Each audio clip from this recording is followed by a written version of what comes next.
Hey, welcome to my channel. Remember, if you like this video, hit like and subscribe, and please share it around, and that helps my channel grow. I'm still at 188 subscribers right now. I'd love to hit 200 pretty soon. That would be really great. I see a lot of other channels with more people on them. I don't know if that's better or worse, actually, because I'm basically filming the videos that I want to film. If you have things you would like to see, I'd be happy to see comments on that. But I do all kinds of things on this channel because all kinds of things interest me. And today I want to talk a little bit about a new topic I haven't talked about before, and I hope to revisit on several occasions this year, and that is that English is weird. English is a strange language. People call it if German and French had a baby and it was raised by Latin, which is kind of an interesting description. I see memes online that English follows the languages down dark alleys and mugs them and rummages through its pockets for loose grammar. That's a little untrue, but definitely if it said it rummages around the other languages' pockets for loose vocabulary, definitely English will borrow a word anywhere at any time, it seems. English has done things like borrow pronouns, which languages very, very rarely do. Those words at the center of your language, your words for your family and stuff, words for pronouns, those generally stay the same. But English did adopt they, them, and their from the Danes back when the eastern part of what is now England was under the Danelaw. So English does some interesting things. We're going to talk about a few words that are easily confused today. And then for my next video, I hope to get to in the next couple of weeks, will be where do we get some of the interesting words in our language? But for today, words that are easily confused. So I'm starting off with this one because I have been corrected on it so many times by people in my writers group that I think I can finally spell it right. But it's bus. Bus with one S is the vehicle you're probably thinking of, the city bus, all right? And the plural still only has one S in the middle, B-U-S-E-S, all right? Bus with two S's is a kiss. So B-U-S-S-E-S is kisses. This is a problem when you have a bus, B-U-S, and you make it plural, B-U-S-S-E-S, which is what I have a tendency to do, because suddenly your vehicle turns into kisses. Another one I get wrong is leech and leech. So leech with two E's is the worm that latches onto you and sucks your blood. Leech with an E-A in the middle means that some kind of liquid, generally rainwater, has filtered through soil or ash or something and taken something out of it. So you could say that the soil was leached of its potassium.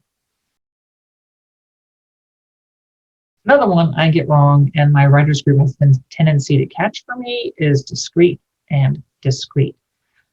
Discrete with an E-T on the end is when someone's being circumspect, right? They're not revealing all they know, they're being discreet.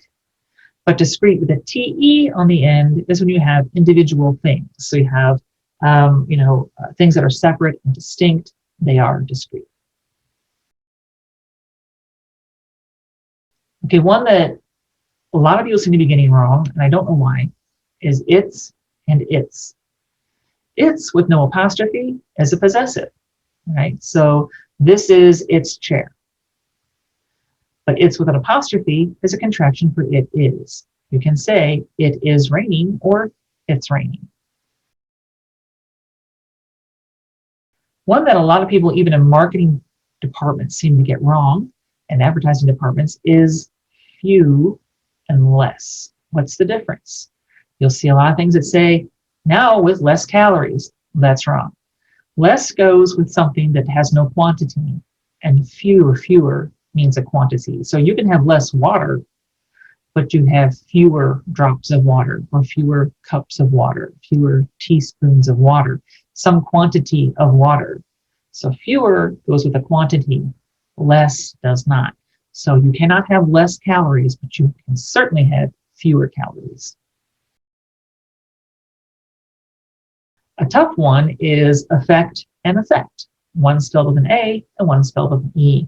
The one spelled with an A is a verb, so you can be affected by the weather. E is a noun. The weather can have an effect on you.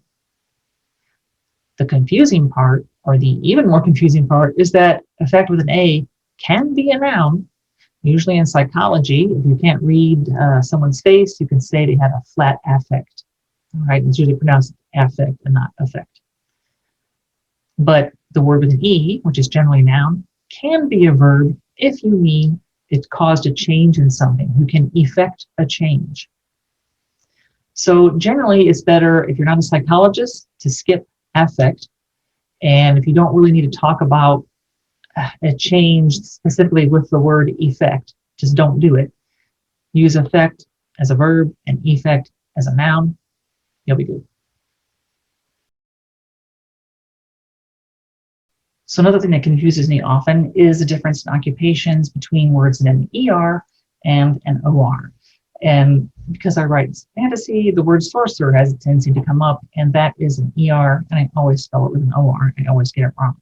So I try to find if there's any kind of rule behind that, and apparently there isn't. So you just have to know that things like cashier and butcher and teacher and porter and lawyer and driver have an ER, and words like inspector, investigator, assessor, actor, director have an OR. Okay, so that's just a few of the more easily confused words, especially the ones that I confuse all the time. That's why they came to mind first, because I have trouble spelling them. So hope that helps.